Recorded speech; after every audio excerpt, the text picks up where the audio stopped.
De fil en aiguille, ma réflexion progresse dangereusement, je dirais presque, puisque j'en viens à me demander si les femmes ne seraient pas le peuple élu, en fait.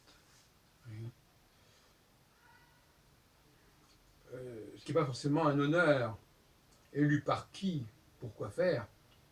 Élu, choisi donc, choisi par ce que j'appelle les Elohim, parce que je dis que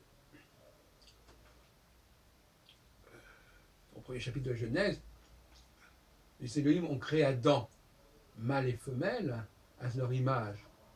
Et quelque part, je dis aussi que la femme ressemble énormément à l'androgyne. Donc, on peut penser que la femme, c'est le peuple élu par les dieux, le premier peuple élu par les dieux, et qui continue à exister, bel et bien, par un processus symbiotique complexe, avec cette persistance de la présence féminine de génération en génération, au sein même de cet ensemble masculin-féminin qu'est l'humanité. Est-ce qu'il faut dire pour autant que c'est une erreur de considérer le peuple hébreu comme un peuple élu? C'est une question qui se pose. En vérité,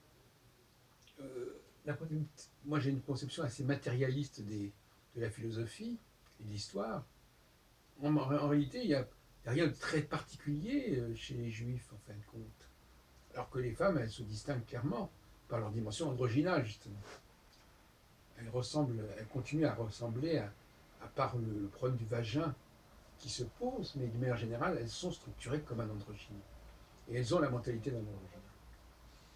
Donc, comme en plus elles sont liées à un système cosmique extrêmement rigoureux et rigide qui continue et qui perdure à travers les millénaires, on peut penser réellement que, effectivement, c'est cela. Et inversement, ce qu'on appelle les juifs, ce serait presque l'anti-peuple élu, puisque eux-mêmes déclarent dans le Talmud qu'il n'y a pas de mazal pour eux, c'est-à-dire qu'il n'y a pas d'astrologie pour eux. Et c'est là qu'ils se différencient de l'autre groupe. Donc, quelque part, il y aurait un groupe qui dépendrait du mazal, qui serait les femmes, et un groupe qui échapperait au mazal, qui serait les juifs. Voilà l'hypothèse qu'on pourrait se faire.